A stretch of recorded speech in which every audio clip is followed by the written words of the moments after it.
चलिए एक बार कमर गर्दन सीधी करके बैठेंगे, आंखें बंद। लंबा गहरा श्वास भरेंगे।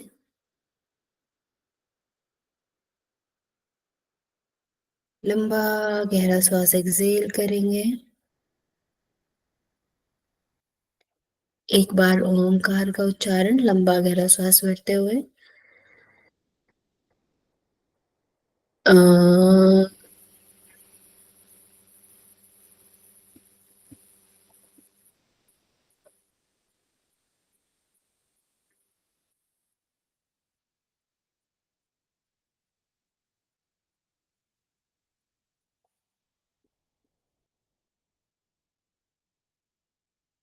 दोनों हाथों को रब करके आंखों पर रखेंगे।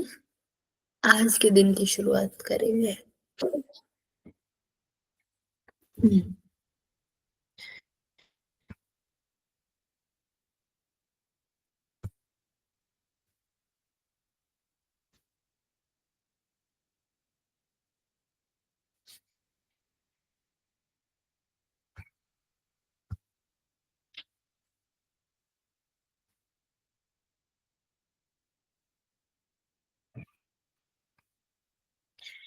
हाँ जी, तो हम मेथड्स ऑफ टीचिंग पढ़ रहे थे ना, तो उसमें से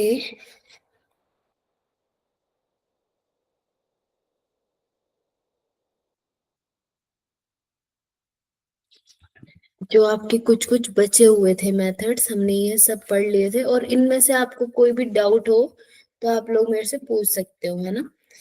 अभी हम नेक्स्ट पे चलते हैं। लास्ट में हम बात करते हैं ना, कुछ भी आपको डाउट हो तो। रोल प्लेइंग हो गया था, demonstration, assignment, programme. Computer assisted learning, ये हमने पढ़ना है आज। तो is a type of education that involve the use of computers and other technology but does not require human interaction. ठीक है, ये किस तरह की लर्निंग है जिसमें जिसमें आपकी कंप्यूटर असिस्टेड लर्निंग सिर्फ होती है। इसमें कोई आ, मतलब किसी भी टीचर्स की जरूरत नहीं होती, किसी मानव संपर्क की आवश्यकता नहीं होती इसमें। कंप्यूटर असिस्टेड लर्निंग ये होती है। अब ये क्या है? Include the use of electronics such as CD, MP3 players, DVD, tablets, smartphones and television, इन सब की रिक्वायरमेंट होती है इसमें। अब इसकी एडवांटेजेस क्या है? प्रदर्शन पर त्वरित प्रतिक्रिया, मतलब क्विक फीडबैक ऑन परफॉर्मेंस, एकदम क्विक फीडबैक मिलता है इसमें। यूजफुल फॉर सेल्फ असेसमेंट, अपने खुद के सेल्फ असेसमेंट के लिए ये यूजफुल है। Submitting the assessment from remote places, दूरस्थ स्थानों से मूल्यांकन प्रस्तुत करना, कहीं से भी हम दूर से बैठ के इसको कर सकते हैं। It can be effectively use for drilling and practising simulation, इसका उपयोग ड्रिलिंग और अभ्यास सिमुलेशन के लिए प्रभावी ढंग से किया जा सकता है ना। जो सिमुलेशन हमने पढ़ा था ना अभी लास्ट, सेम वैसा एनवायरनमेंट बनाना जिसमें हमें काम करना है, तो उस सब में इसका हम यूज कर सकते हैं। अब इसकी लिमिटेशंस क्या है? ये महंगा है, mostly limited to objective questions, इसमें ऑब्जेक्टिव क्वेश्चंस ही हो सकते हैं mostly. Tend to test the knowledge not understanding, ये क्या करता है? हमारी नॉलेज को समझ को नहीं, ज्ञान को परखता है। ठीक है, हमने हमें कितनी नॉलेज और हमारी कितनी अंडरस्टैंडिंग बनी है उसको नहीं, क्योंकि वो आपके क्या किस चीज को समझेगा कि आप टेस्ट में आंसर कितने दे पा रहे हो, आप कितने ऑब्जेक्टिव टाइप क्वेश्चंस को ठीक कर पा रहे हो। ठीक है, तो वो उस चीज को आपको आपकी देखेगा। तो ये क्या है? अब आप इसको कैसे समझोगे कंप्यूटर असिस्टेड लर्निंग को? जैसे आप लोग कोई कॉम्पिटिटिव एग्जाम की तैयारी कर रहे हो, आप नेट की एग्जाम की तैयारी कर रहे हो, तो उसमें क्या होगा? आप कुछ पढ़ोगे, ठीक है, या आप कुछ ऑडियोज से पढ़ोगे, कुछ वीडियोज से पढ़ोगे, कुछ लिखा हुआ जो है वो पढ़ोगे। फिर उसके बाद आपके पास क्वेश्चंस आएंगे और आप उनको आंसर करोगे, जैसे मॉक्स वगैरह लगाते हैं ना हम। तो जब आप उनके आंसर करोगे, मतलब वही वही आपकी आपकी नॉलेज को परखेगा। ठीक है, अंडरस्टैंडिंग आपने उस टॉपिक के बारे में कितनी बनी है, नहीं बनी है, उससे उनको कोई पता नहीं चलेगा। उनको क्या पता चलेगा, आपने ऑब्जेक्टिव टाइप क्वेश्चंस कितने ठीक किए हैं। तो ये है आपकी CAL, कंप्यूटर असिस्टेड लर्निंग। ठीक है, अब इसके बाद आती है इंटरएक्टिव वीडियो। इंटरएक्टिव वीडियो क्या है? Interactive video are one of the most frequently used and reliable teaching aids in today's virtual learning environment. ठीक है, ये एक बहुत ज्यादा रिलायबल और मोस्ट फ्रीक्वेंटली यूज होने वाली वर्चुअल लर्निंग वीडियो, मतलब वीडियो के जरिए जब हम किसी चीज को पढ़ाई करते हैं, और ये बहुत ज्यादा आज के टाइम में बहुत ज्यादा यूज होती है ना। हम भी एकदम क्या करते हैं, अगर हमें कुछ पढ़ना है तो हम पहले क्या करते हैं, गूगल में जाए, नहीं गूगल में नहीं जाके हम सीधे यूट्यूब में जाते हैं। यूट्यूब में उससे उस टॉपिक से रिलेटेड जो वीडियोस है उनको हम देखने जाते हैं। ठीक है, तो ये वीडियोस मतलब ये बहुत यूजफुल है और लर्निंग लर्निंग के लिए, और ये मोस्ट फ्रिक्वेंटली यूज्ड थिंग्स है। अब क्या है, it allows the learner to randomly access any piece of information and provide immediate feedback regarding the consequence of their action. यह शिक्षार्थी को किसी भी जानकारी तक बेतरतीब ढंग से पहुंचने और उनकी कार्रवाई के परिणामों के बारे में तत्काल प्रतिक्रिया प्रदान करने की अनुमति देता है। मतलब इसमें क्या है, एकदम से आपको इंफॉर्मेशन मिलती है और बहुत अच्छे ढंग से इसमें आपको इंफॉर्मेशन मिलती है, और उसके बाद आप आराम से उसको अपनी प्रतिक्रिया भी उसमें दे सकते हो, है ना, जो भी आपको समझ में आया, जो भी आपने सीखा। तो ये इंटरैक्टिव वीडियो में होता है। अब इसके बाद आता है एडवांटेजेस। इसकी क्या है, तुरंत उपलब्ध जानकारी की मात्रा बहुत अधिक है, एकदम से आपको बहुत सारी जानकारियां मिल जाएगी। इसमें टेक्स्ट, ग्राफिक फिल्म और ध्वनि को विभिन्न तरीकों से प्रस्तुत करने की क्षमता है ना। आपको इसमें बहुत सारी इंफॉर्मेशन एक साथ मिल सकती है, और इसमें अलग अलग तरीके से हम कोई टेक्स्ट के जरिए कुछ चीजों को सीख सकते हैं, कुछ ग्राफिक्स के जरिए, कुछ ऑडियो के जरिए, वॉइस के जरिए, है ना। तो इसमें बहुत सारे अलग अलग तरीके हैं जिसमें हम सीख सकते हैं। अब इसकी लिमिटेशंस क्या है, method is time consuming and require resource and expertise. तो इसमें भी टाइम कंज्यूमिंग है, जब आप वीडियो देखोगे काफी लंबी वीडियो होगी, एक घंटे की, 1.5 घंटे की वीडियोस होती है, वो हमें पूरी देखनी पड़ती है फिर, है ना। और इसमें क्या है कि एक्सपर्टीज की जरूरत होगी, रिसोर्सेज हमें चाहिए होंगे, हमें मोबाइल चाहिए होगा या टैब चाहिए होगा, लैपटॉप चाहिए होगा, कुछ भी। तो ये सब हमें इसमें जरूरत पड़ेगी, और एक्सपर्टीज की जरूरत पड़ेगी कि सेम उसी टॉपिक को वो कोई एक्सपर्ट पढ़ा सके। नेक्स्ट है आपका ओपन लर्निंग, खुली शिक्षा, in which learners have the flexibility to choose from a variety of options in relation to the time, place, instructional methods, modes of access and other factors related to their learning process. तो इसमें क्या है, शिक्षार्थी के पास समय, स्थान, शिक्षण विधियों, पहुंच के तरीकों और उनकी सीखने की प्रक्रियाओं में से संबंधित अन्य कारकों के संबंध में विभिन्न विकल्पों में से चुनने के लचीलापन होता है। मतलब ओपन लर्निंग क्या होती है कि हम कभी भी किसी भी वक्त किसी भी जगह पे उस शिक्षण विधि को, उस सब्जेक्ट के बारे में सीख सकते हैं, है ना। इतना लचीलापन इसमें होता है। और लर्निंग सिचुएशन और process should be open to everyone, ये हर किसी के लिए उपलब्ध होती है। अंडर एनी सर्कमस्टेंसेस, किसी की कोई भी प्रॉब्लम हो, किसी की कोई भी स्थिति परिस्थिति हो, एट एनी प्लेस, किसी भी प्लेस पे और किसी भी टाइम पे। ठीक है, अब इसके फायदे क्या है, ये समय बचाने वाला है, कहीं से भी हम पढ़ाई कर सकते हैं, फ्लेक्सिबल है, आसान उपलब्धता, आराम से हम इसको उपलब्ध करा सकते हैं किसी को। बेनिफिशियल फॉर स्लो लर्नर्स, जो थोड़ा धीमी गति से सीखने वाले हैं उनके लिए इजी है ये बहुत, है ना, क्योंकि वो अपने तरीके से पोज करके, अपने तरीके से उसको बार बार सुन के उसको सीख सकते हैं। अब इसकी लिमिटेशंस क्या है, कमी या शून्य इंटरेक्शन, इंटरेक्शन बहुत कम होगा ही नहीं, इंटरेक्शन नहीं होगा टीचर्स से हमारा इसमें। लेसर सीरियसनेस, गंभीरता कम होगी, हमें ऐसा लगेगा कि हाँ ठीक है बाद में देख लेंगे, कल देख लेंगे, परसों देख लेंगे, है ना। लैक ऑफ मोटिवेशन, प्रेरणा की कमी होगी। और less opportunity to develop oral communication skills, मौखिक संचार कौशल विकसित करने के कम अवसर मिलेंगे। मतलब हमें ओरल कम्युनिकेशन स्किल हमारी डेवलप नहीं हो पाए, क्योंकि हम ना बात कर पा रहे हैं टीचर से, ना इंटरेक्शंस कर पा रहे हैं उनसे। ठीक है, तो ये इसकी कुछ लिमिटेशंस है। नेक्स्ट है पर्सनलाइज्ड सिस्टम ऑफ इंटरेक्शन। इसमें क्या है, the personalised system of interaction is a system that help learner take control of and manage their own learning. इसमें क्या है, खुद से कंट्रोल, खुद से नियंत्रण और प्रबंधित करने में ये मदद करती है, ठीक है, लर्नर्स की। अब इसमें क्या है, student set there own learning goals, खुद से अपना लर्निंग गोल बनाएंगे, मैनेज करेंगे लर्निंग को, and communicate with other in the process of learning, और संवाद करेंगे एक दूसरे से जो भी उनकी लर्निंग की प्रोसेस होगी। इसमें क्या है कि बेहतर जुड़ाव होगा, यह स्वगति से सीखने की सुविधा देता है, खुद हम अपनी सेल्फ जो भी हमारी गति है उससे हम सीख सकते हैं। लचीली शिक्षा है, ये भी फ्लेक्सिबल है।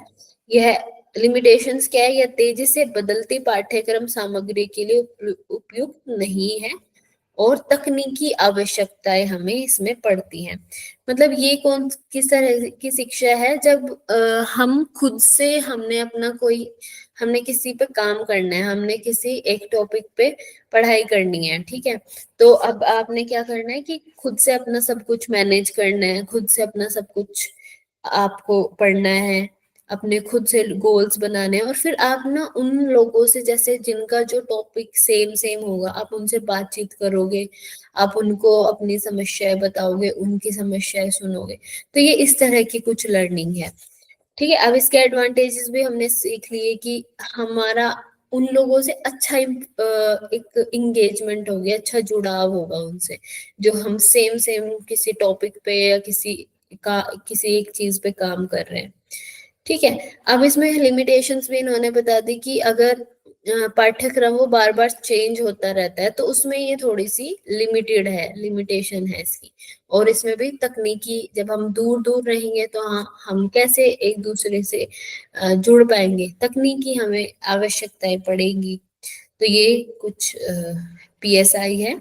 उसके बाद हम बात करते हैं ह्यूरिस्टिक मेथड। ह्यूरिस्टिक मेथड क्या है, अनुमानी पद्धति। ये पद्धति वकालत professor advocated by professor Armstrong, इन्होंने ये दिया था। और heuristic method refer to finding the best possible solution to a problem quickly, effectively and efficiently. तो क्या है ह्यूरिस्टिक मेथड, क्या होता है, अनुमानी पद्धति जिसमें समस्या का शीघ्र, प्रभावी और कुशलता से सर्वोत्तम संभव समाधान ढूंढना होता है। किसी भी एक प्रॉब्लम पे कुशलता से और सबसे अच्छा समाधान ढूंढना, यही होता है heuristic method. It is about using a practical method that does not necessary need to be perfect. यह एक व्यवहारिक पद्धति का उपयोग करने के बारे में है, जिसका सही होना जरूरी नहीं है। मतलब इसमें क्या है कि हम अपने, एक प्रॉब्लम है, ठीक है, हम उस पर काम कर रहे हैं, अब हम उसमें कुछ सही सही जानकारी भी देंगे, कुछ गलत भी देंगे, मतलब ये तो एक प्रॉब्लम है ना। अब प्रॉब्लम के सॉल्यूशंस में बहुत तरह के अलग अलग विचार आएंगे हर किसी के। तो इसमें ऐसा लिखा है कि व्यवहारिक पद्धति है जिसमें सही होना, हमेशा ऐसा नहीं है कि सही ही होंगे हमारे विचार। हम एक प्रॉब्लम को सोल्व कर रहे हैं, वो पहले से सोल्व नहीं हुई हुई है कि हम उस पर वही काम कर लेंगे, ठीक है। तो ये है ह्यूरिस्टिक मेथड। अब इसकी एडवांटेजेस क्या है, यह बच्चे के सर्वांगीण विकास में मदद करता है, क्योंकि हम इसमें अपना पूरा दिमाग लगाएंगे, है ना, कि हमें कुछ नया लेके आना है, हमें कुछ नई प्रॉब्लम को सोल्व करना है।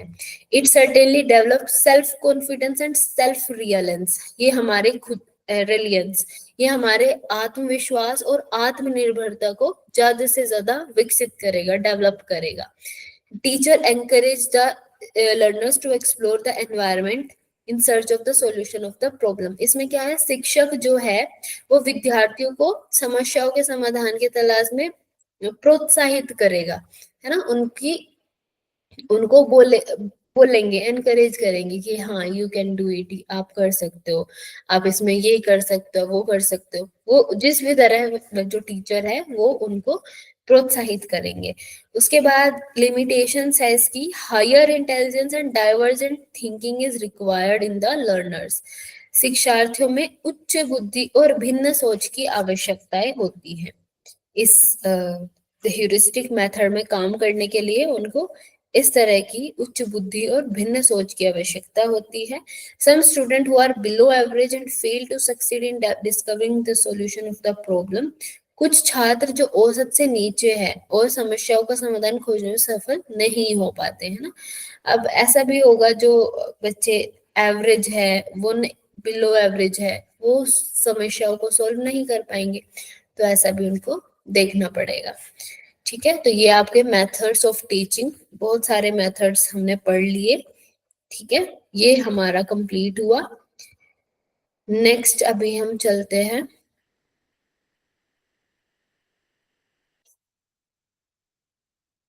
जो कुछ ऑनलाइन मेथड्स है उनके बारे में हम पढ़ेंगे। ये आप ना बहुत सारे सब्जेक्ट में पढ़ोगे, मतलब आप इसको आईसीटी में भी पढ़ोगे थोड़ा, और आपने इसको उसमें भी पढ़ा होगा, एजुकेशन, ये हायर एजुकेशन में। तो इनको हम अच्छे से पढ़ लेंगे एक बार। तो ऑनलाइन मेथड्स ऑफ टीचिंग क्या है? पहला है मूक, स्वयं और स्वयं प्रभा। ठीक है, अब मूक क्या है? मैसिव देयर में भी इतने 10,000 स्टूडेंट्स इन अ मूक, एक मूक में इतने सारे छात्र हो सकते हैं। ये क्या है? Massive open online course.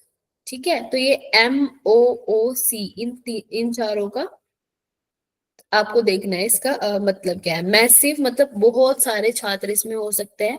Open, ये anyone anywhere can register for these courses, कोई भी इसके लिए कहीं भी इसके लिए पंजीकरण या रजिस्टर करा सकते हैं। Online course work is delivered entirely over the internet, तो सारा जो कोर्स वर्क है वो आपको इंटरनेट पे मिलेगा, ऑनलाइन मिलेगा। और कोर्स मतलब MOOC are very similar to most online college courses. और मूक क्या है? मतलब जैसे जो ऑनलाइन कोर्सेज वगैरह होते हैं ना कोई कॉलेज के, वैसा ही मूक भी है। ठीक है, तो मूक MOOC से हमें समझ आया, मैसिव ओपन ऑनलाइन कोर्स। तो मूक have become a famous avenue for diverse learners to upgrade their knowledge and skills। तो मूक क्या है? एक बहुत अच्छा और एक फेमस प्रसिद्ध माध्यम है जिसमें अपने ज्ञान को और कौशल को उन्नत कराने अलग अलग विविध शिक्षार्थी, मतलब डाइवर्स लर्नर्स, जो कोई कुछ बिजनेस कर रहे हैं, कोई कुछ काम कर रहे हैं, कोई घर में है, तो हर कोई, मतलब एक उसमें डाइवर्सिटी होगी, अलग अलग तरह तरह के स्टूडेंट्स उसमें आपको मिलेंगे मूक में। ठीक है, तो ये क्या है कि हर तरह के बच्चों का, हर तरह के स्टूडेंट्स का, लर्नर्स का, उनकी नॉलेज और स्किल्स को अपग्रेड करने में हेल्प करता है। It is a web-based platform which provides unlimited number of students worldwide with the chance of distance education with best institute in the world। ये क्या है? एक web-based प्लेटफॉर्म है जो अनलिमिटेड नंबर ऑफ स्टूडेंट्स को world wide, है ना, पूरे एज अ वर्ल्ड वाइड में वो आपको क्या करता है? डिस्टेंस एजुकेशन बेस्ट इंस्टीट्यूट से देने का आपकी हेल्प करता है उसमें। ठीक है, it was set up in 2008 and became more active in 2012 as a popular learning. इस ये क्या है कि 2008 में ये स्थापित हुआ था और 2012 में ये बहुत लोकप्रिय हुआ। और MOOC provide opportunity to its learners such as video lectures, downloading notes, contributing their own and sharing their point of view by communicating with peers। ये क्या है कि MOOC शिक्षार्थियों को वीडियो व्याख्यान, मतलब आपको वीडियोस लेक्चर मिलेंगे, नोट्स डाउनलोड करने को मिलेंगे, अपना योगदान देने और साथियों के साथ संवाद करने में करके अपनी बात साझा करने जैसे अवसर प्रदान करता है। ठीक है, इसमें क्या है, हम अपनी बात भी रख सकते हैं, वहां पे संवाद भी कर सकते हैं मूक में। ठीक है, अब इसके ये क्या है, first MOOC emerge from the open educational resource movement which spark by MIT open courseware project. पहला मूक जो है ओपन एजुकेशनल रिसोर्स आंदोलन से उभरा, जो MIT open courseware project द्वारा शुरू हुआ। ठीक है, ये हम याद रखेंगे, ये कुछ ऐसी चीजें हैं जो आपको याद रखनी होगी इसके बारे में, कि ये ओपन एजुकेशनल रिसोर्स ये कोई मूवमेंट था, उसके टाइम पे ये शुरू हुआ था। ठीक है, MIT open courseware project द्वारा ये शुरू हुआ था। MOOC was coined in 2008 by Canadian academician DAVE Cormier। MOOC को किसने MOOC को 2008 में कनाडाई शिक्षाविद डेव कॉर्मियर द्वारा गढ़ा गया था। ठीक है, तो ये किसने दिया था, डेव कॉर्मियर ने, ये याद रखना है आपको, 2008 में ये दिया था, ये कोई कैनेडियन है, उन्होंने ये दिया था। उसके बाद है ड्रॉबैक्स ऑफ OER। OER की कमियां क्या है, no doubt solving solution was present to address student problem. ठीक है, अभी हमने OER के बारे में पढ़ा था ना, ओपन एजुकेशनल रिसोर्स। तो जो OER है वो छात्रों की समस्याओं के लिए समाधान मौजूद नहीं थे इसमें। ठीक है, ये ड्रॉबैक्स भी आ गए आपके OER के। अब बेनिफिट्स ऑफ MOOC क्या है, MOOC के फायदे क्या है, improving access to higher education, उच्च शिक्षा तक पहुंचने में सुधार करता है, औपचारिक शिक्षा का किफायती विकल्प उपलब्ध कराता है। ठीक है, मतलब एक आपको फॉर्मल एजुकेशन का एक अच्छा विकल्प है ये। Offers of flexible schedule, flexible schedule इसमें मिल सकता है आपको। ठीक है, ये हुआ आपका मूक के बारे में। अब नेक्स्ट आता है आपका स्वयं। स्वयं क्या है, it is an indigenous made in India. जैसा ये आपने अभी पढ़ा ना मूक, ये कैनेडियन ने शुरू किया था, वैसे जो स्वयं है ये हमारा इंडिया का ही है, made in India. It massive open online course, ये भी platform for providing best quality. Massive open online course का मतलब तो क्या है कि एक आपको ऑनलाइन कोर्स मिल रहा है। ठीक है, जितने ज्यादा लोगों में आप इसको दे सकते हो, उतने ज्यादा लोगों में, एक मतलब ये कोर्स है एक। ठीक है, platform for providing best quality. अब इसके ना अलग अलग, जैसे स्वयं जो है वो इंडियन है, मूक जो MOOC, और जो ये OER वाला जो ये आपका कैनेडियन है। तो वैसे ही बस ये मतलब फर्स्ट है ना, जिसने ऐसा सोचा कि हम वर्ल्ड वाइड अपने कोर्सेज को दे सकते हैं ऑनलाइन भी। ठीक है, ये तो ये हुआ। अब लेकिन बाद में जब स्वयं आया वो इंडिया का था, तो इसमें क्या है कि it massive open online course platform for providing best quality education that can be access by anyone any time and anywhere using the IT system. ठीक है, तो ये भारत में निर्मित है, पहली बात तो यही है इसकी। और ये कोई भी कभी भी और कहीं भी IT प्रणाली का उपयोग करके एक्सेस कर सकता है। ठीक है, ये बात आई स्वयं की। अब उसके बाद बात आती है बैकग्राउंड, पृष्ठभूमि क्या है इसकी। इन 2017 में एजुकेशन सेक्टर वाज डिजिटलाइज्ड। 2017 में हमारा जो शिक्षा क्षेत्र है वो डिजिटल किया गया, जिसमें स्वयं और स्वयं प्रभा ये दोनों दिए गए। ये लॉन्च हुआ 9 जुलाई 2017 को, गुरु पूर्णिमा वाले दिन। प्रेसिडेंट डॉक्टर प्रणब मुखर्जी ने इसको लॉन्च किया था। और it is taught in classroom for 9th class till post graduation. ये कब से, 9th क्लास से ये शुरू होता है, 9th क्लास से मतलब इसकी क्लासेस है, और PG तक है, पोस्ट ग्रेजुएशन तक है। To be access by anyone anywhere at any time, किसी भी टाइम किसी भी समय पे आप इसको कहीं पे भी कर सकते हो यूज। अब the session are develop by best faculty and available free of cost. ये क्या है, ये जो सेशंस है बेस्ट फैकल्टी के द्वारा ये बनाए जाते हैं और ये फ्री ऑफ कॉस्ट है। There are more than 1000 specially chosen faculty members. इसमें क्या है, 1000 से अधिक विशेष रूप से चुने गए ऐसे संकाय सदस्य ये फैकल्टी मेंबर्स है, टीचर्स है। It is programmed of MHRD, ये MHRD का ministry of human resource development, government of India, AICTE all India council for technical education, इन सब ने इसको मतलब ये फंड करने वाले जो कुछ इंस्टीट्यूशंस है इन्होंने ये किया है।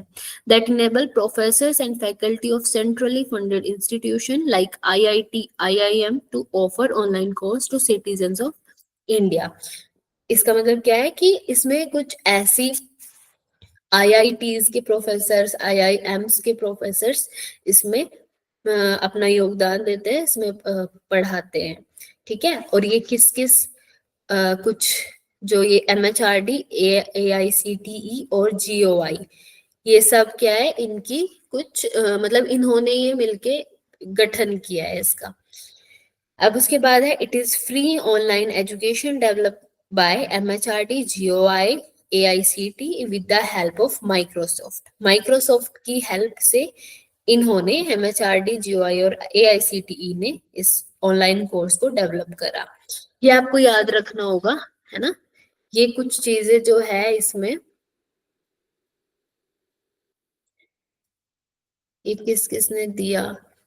फिर उसके बाद आपका इसमें IIT और IIM के जो टीचर्स होते हैं, इसमें 1000 से ज्यादा आपकी फैकल्टी है और ये फ्री ऑफ कॉस्ट है। और ये कौन सी क्लास से शुरू होता है? 9th क्लास से पोस्ट ग्रेजुएशन तक। फिर उसके बाद ये 9 जुलाई को गुरु पूर्णिमा के अवसर पर राष्ट्रपति डॉक्टर प्रणब मुखर्जी ने इसको लॉन्च किया था, ठीक है, 2017 में। ये चीजें हैं जो आपको याद रखनी है। द कोर्स ऑन स्वयं आर इन 4 क्वाड्रेंट, स्वयं पर पाठ्यक्रम 4 चतुर्थांशों में है, ठीक है। तो 4 तरीके से इसमें कोर्सेज है। पहला है video tutorials covering a entire course normally of 20 hours, each lecture not exceeding 30 minutes. मतलब इसमें क्या है कि वीडियो ट्यूटोरियल्स की हेल्प से 20 घंटे के पूरे पाठ्यक्रम को कवर करते हैं। प्रत्येक व्याख्यान 30 मिनट से अधिक नहीं होना चाहिए, ठीक है। तो इसमें कितने 30 मिनट तक के आपको वीडियोस मिलेगी, ठीक है। और ये 20 घंटे के पूरे पाठ्यक्रम को, अच्छा 20 घंटे का जैसे आपको आपने देखा होगा ना, वो जैसे कुछ आवर्स दिए हुए होते हैं हमें कि इतने में हमें ये सिलेबस कंप्लीट करना है। तो ये इतने, अगर कोई 20 घंटे का पूरा पाठ्यक्रम है तो उसको 30-30 मिनट तक ही वो एक एक वीडियो होगी। उसके बाद e content adding to the learning imparted through the video tutorials. तो आपको इसमें ई कंटेंट भी दिया जाएगा, मतलब आपको सारा जो नोट्स वगैरह है वो इसमें दिए जाएंगे। ट्यूटोरियल के माध्यम से दी गई शिक्षा में ई सामग्री जोड़ी गई, ठीक है, वीडियो के साथ। उसके बाद सेल्फ असेसमेंट, क्विजेस वगैरह, क्विज और आपके असाइनमेंट्स वगैरह भी इसमें होंगे, ठीक है। आप लोगों ने किसी ने किया है कोई स्वयं पे कोर्स? नहीं मैम। आपको कोर्स करके देखना स्वयं पे, आपको तब इसके बहुत अच्छा आइडिया होगा। बहुत सारे कोर्सेज है उसमें और फ्री है वो। अगर आपको सर्टिफिकेट चाहिए होता है तो उसके 1000 आपको पे करने होते हैं, उसका एक एग्जाम होता है आपके आसपास कहीं भी सिटी में। तो ऐसा कोई भी कोर्स आप उसमें कर सकते हो, बहुत सारे कोर्सेज अवेलेबल है उसमें। उसके बाद इसमें प्रश्न पोस्ट करने के लिए चर्चा मंच, और उसके बाद ना इसमें डिस्कशन होता है। मतलब मैंने इसमें किए हैं कुछ कोर्सेज। तो इसमें क्या होता है, देखो पहले आपको मान लो आपके पूरा जो कोर्स है वो 20 घंटे का, जैसे इसमें लिखा है 20 घंटे का कोई कोर्स है, तो आपको 30-30 मिनट की वीडियोस मिलेगी, ठीक है, 10, 12, 15 जितनी भी वीडियोस में वो कंप्लीट होगा। फिर उसके बाद क्या होगा, उसमें आपके मतलब जैसे वीडियोस जो आपने देखी, वीडियोस के साथ आपको नोट्स भी नीचे अटैच्ड मिलेंगे। तो आप जो आपने पढ़ा, जो आपने वीडियो में देखा, फिर आप उसको नीचे नोट्स में पढ़ सकते हो। फिर उसके बाद उसमें ही क्विज होंगी, सेल्फ असेसमेंट होंगे, वो आते रहते हैं, मतलब जैसे एक वीडियो खत्म हुई तो उसके बाद असेसमेंट, आपके असाइनमेंट्स होंगे, क्विज होंगी, वो आपको करनी होगी। फिर उसके मार्क्स भी आपको आते हैं। फिर उसके बाद डिस्कशन होगा, और फिर जैसे लास्ट में एक दो दिन या ऐसे कुछ होता है कि टीचर्स आपको एक लिंक सेंड करेंगे और वो डिस्कशन करेंगे आपके साथ कि आपको क्या समझ आया क्या नहीं आया। तो ऐसा सब कुछ इसमें होता है। और जैसे ही आप ये सब कुछ कर लोगे, फिर उसके बाद अगर आपको एग्जाम भी देना होगा, इसमें आपको सर्टिफिकेट चाहिए, मान लो आपको इस कोर्स का, तो फिर आपको एक फॉर्म फिल करना होगा। उसमें 1000, हाँ इतना ही रहता है मोस्टली, 1000 पे करना होगा। और फिर आपका एक एग्जाम होगा, वो मतलब आपको डेट वगैरह सब कुछ आ जाएगी, और आपके सिटी में या आसपास ही कहीं वो एग्जाम होगा। तो एक बहुत अच्छा है ये स्वयं, स्वयं के फीचर्स उसकी अच्छा है सब कुछ उसमें। टीचर्स भी काफी अच्छे होते हैं। तो आप करना, अगर आपको कभी कोई ऐसा कोर्स करना हो तो देखना आप सब लोग एक बार जाके, और आप लोग थोड़ा क्लियर हो जाओगे। फीचर्स ऑफ स्वयं क्या है, आप किसी भी समय कहीं भी मल्टीमीडिया की मदद से उच्च गुणवत्ता वाला सीखने का अनुभव मिलता है हमें। स्कूल से लेकर विश्वविद्यालय तक सभी पाठ्यक्रमों के लिए इंटरैक्टिव सामग्री के लिए वन स्टॉप वेब लोकेशन है। ठीक है, स्कूल से 9th क्लास से लेके पीजी तक के सारे कोर्सेज इसमें अवेलेबल हैं। वो आपको देखना होगा कि 9th से 12th तो वही आपके सारे बोर्ड्स के, फिर सीबीएसई के या फिर आईसीएसई के, वो सब होंगे। फिर उसके बाद आपके 12th के बाद जो भी आप कोर्स में हो उससे रिलेटेड आपको मिल जाएगा सब कुछ।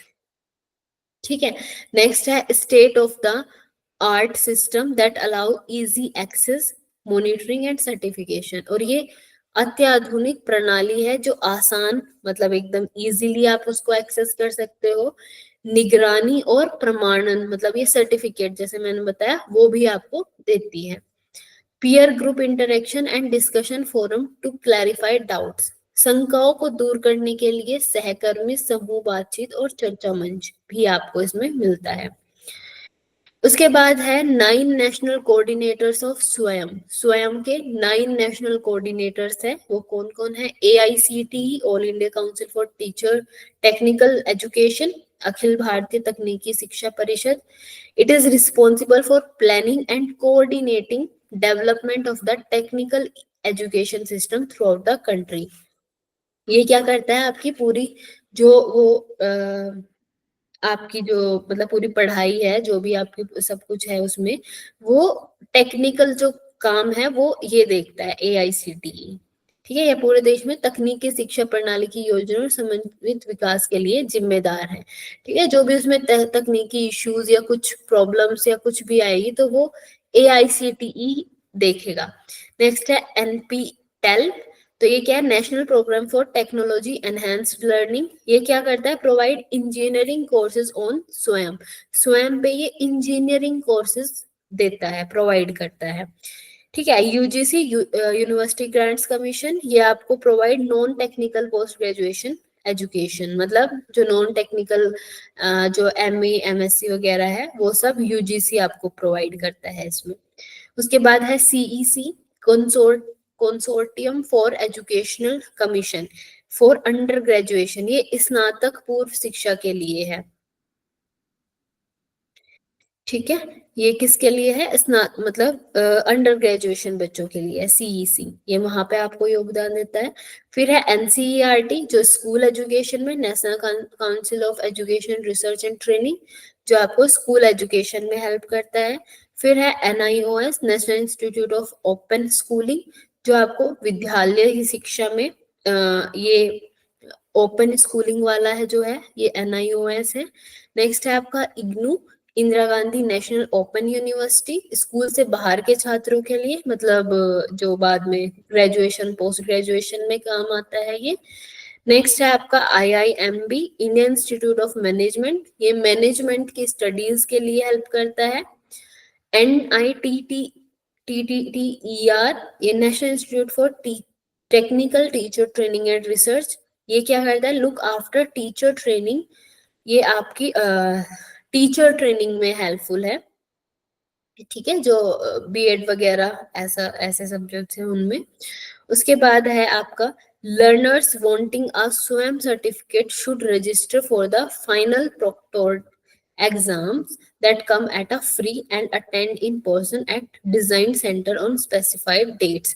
तो ये वही है कि अगर किसी को लर्नर्स को स्वयं का सर्टिफिकेट चाहिए तो उनको क्या करना होगा, वहाँ पे एग्जाम के लिए जो फाइनल एग्जाम होगा उसके लिए पंजीकरण कराना होगा, जो निशुल्क होती है और निर्दिष्ट तिथियों, नहीं निशुल्क तो नहीं होती है, इसमें मैं एक बार देखूंगी, ये निशुल्क नहीं होती, इसमें पे करना होता है। और ये आपको क्या है, निर्दिष्ट तिथियों पर, मतलब ये आपको एक डेट्स प्रोवाइड करा देंगे, वहां पे फिर आपको एक सेंटर पे आपका एग्जाम होगा।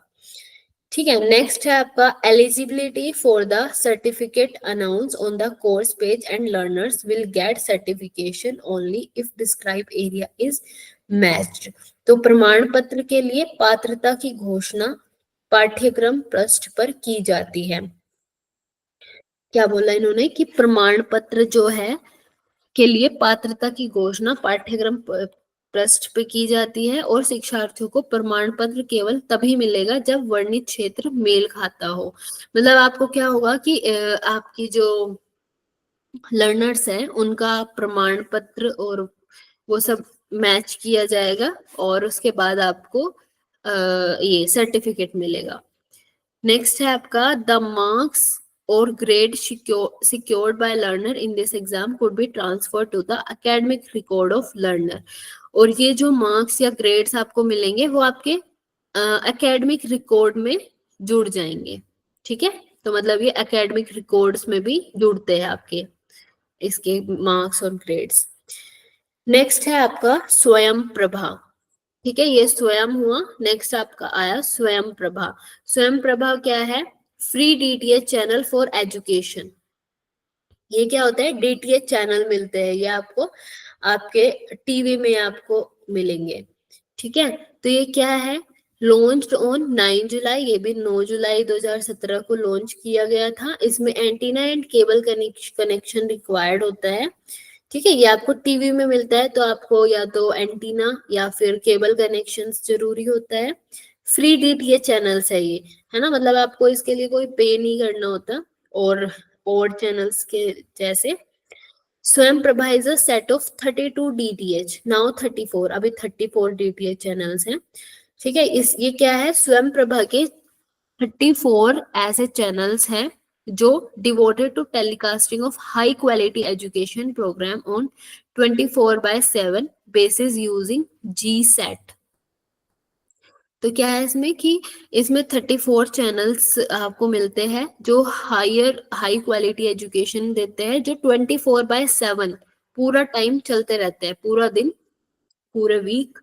ठीक है, बेसिस यूजिंग जी सेट, ये जियो सिंक्रोनस सैटेलाइट सिस्टम को यूज करते हैं, जिसमें 15 सैटेलाइट, ठीक है, 15 सैटेलाइट स्वयं प्रभा चैनल का एक सेट है जो जी सेट मतलब 15 उपग्रहों का उपयोग करके 15 सैटेलाइट को यूज करके 34 चैनल्स को हम देख सकते हैं और उनमें हाई क्वालिटी एजुकेशन आपको मिलेगी 24/7। ठीक है, ये है आपका स्वयं प्रभा। अब नेक्स्ट है everyday there will be new content for at least 4 hours which would be repeated 5 more time. मतलब हर दिन क्या होगा, 4 घंटे के लिए एक नया प्रोग्राम आएगा और वो 4 घंटे वाला जो प्रोग्राम है वो 5 बार रिपीट होगा। ठीक है, आपकी 4 क्लासेस आई, ठीक है, एक एक घंटे की 4 क्लासेस आई और उन्हीं 4 क्लासेस को 5 बार 5 बार वो रिपीट करेंगे। ठीक है, ऐसा इसमें होता है। मतलब पूरा दिन ही तो नया नया नहीं आएगा कंटेंट, तो 4 घंटे एक नया कंटेंट आएगा हर दिन और उसी को 5 टाइम्स वो रिपीट करेंगे, रिपीट टेलीकास्ट होगा, ताकि जो स्टूडेंट्स हैं जिनका जिस टाइम पे टाइम है वो उस टाइम उसको देख सके। ठीक है, इसलिए ये होता है। These channels are uplinked from Gandhinagar, Gandhinagar से ये लिंक्ड है, ये सारे जो चैनल्स है गांधीनगर गुजरात से। और ये बिसाज जो है Bhaskaracharya institute for space application and Jio information, इस संस्था से ये जुड़े हुए हैं यहाँ गांधीनगर से, ठीक है। तो ये चैनल गांधीनगर बिसार से जुड़े हुए हैं। The content are provided by, अभी जो हमने देखा था, IGNOU, NCERT, NPTEL, IITs, UGC, CEC, NIOS, ये सब ये जो कंटेंट है वो प्रोवाइड कराते हैं। द इनफ्लिबनेट यानी कि information and library network centre maintain the web portal, और इस वेब पोर्टल को कौन मेंटेन रखता है, वो है इनफ्लिबनेट, ठीक है। उसके बाद जो डीटीएच चैनल है, शेल कवर द फॉलोइंग, क्या क्या कवर करते हैं ये डीटीएच चैनल्स। अभी हमने जैसे स्वयं के बारे में पढ़ा है वैसे ही स्वयं प्रभा, तो इसमें हायर एजुकेशन को ये कवर करता है, स्कूल एजुकेशन को, करिकुलम बेस्ड कोर्सेज को, असिस्ट स्टूडेंट्स यानी 11th 12th prepare for competitive exams in 11th 12th वाले बच्चों को, और जो कॉम्पिटिटिव एग्जाम्स की तैयारी कर रहे हैं उनको, ठीक है। अब ये difference between offline teaching methods and online, ये भी एक हमारा टॉपिक है, ये आपका स्वयं प्रभा कंप्लीट हुआ यहाँ पे। अब ऑफलाइन और ऑनलाइन टीचिंग मेथड्स में क्या डिफरेंस है, तो इट इज टीचर फोकस्ड, जो ऑफलाइन कोर्स होता है वो टीचर फोकस्ड होता है, और ऑनलाइन जो है वो लर्नर फोकस्ड है, ठीक है। Next, learning is more passive, सीखना अधिक निष्क्रिय होता है और इसमें मोर एक्टिव होता है। ऑफलाइन में मतलब टीचर्स जो सिखाएंगे, और इसमें हम खुद से सीखने की कोशिश करेंगे, ज्यादा एक्टिव होंगे। Student interaction with technology as less, इसमें स्टूडेंट का जो इंटरेक्शन है टेक्नोलॉजी से वो कम होगा, इसमें ज्यादा होगा। इसमें focus on face to face interaction between teacher and learner, इसमें क्या होगा कि फोकस होगा, फेस टू फेस इंटरेक्शन होगा टीचर्स और लर्नर्स का, और इसमें क्या है, अपॉर्चुनिटी टू फेस इंटरेक्शन कम होगा, है ना। कभी कभी तो होगा ऐसा, लेकिन कभी कभी बहुत बार बहुत ज्यादा नहीं होगा। इसमें फिजिकल क्लासरूम्स होंगे, इसमें वर्चुअल क्लासरूम्स होंगे। इसमें more use of traditional style of teaching, इसमें मोर ट्रेडिशनल स्टाइल यूज करा जाएगा, जैसे बोर्ड पे पढ़ाना या लेक्चर मेथड, इस तरह से इसमें यूज किया जाएगा, और इसमें नई तकनीकियों को यूज करके इसमें पढ़ाया जाएगा। नेक्स्ट है आपका ऑफलाइन क्लास है, fixed and strict schedule. Offline classes में क्या होगा, आपका फिक्स होगा और स्ट्रिक्ट स्केड्यूल होगा, ऑनलाइन में वैसा थोड़ा फ्लेक्सिबल होगा। स्टूडेंट रिमेन मोर सीरियस, इसमें स्टूडेंट ज्यादा गंभीर होते हैं और इसमें गंभीर रहने की संभावना कम होती है। थैंक यू, ये आपका कंप्लीट हुआ स्वयं प्रभा, मूक और ऑनलाइन एंड ऑफलाइन में डिफरेंस।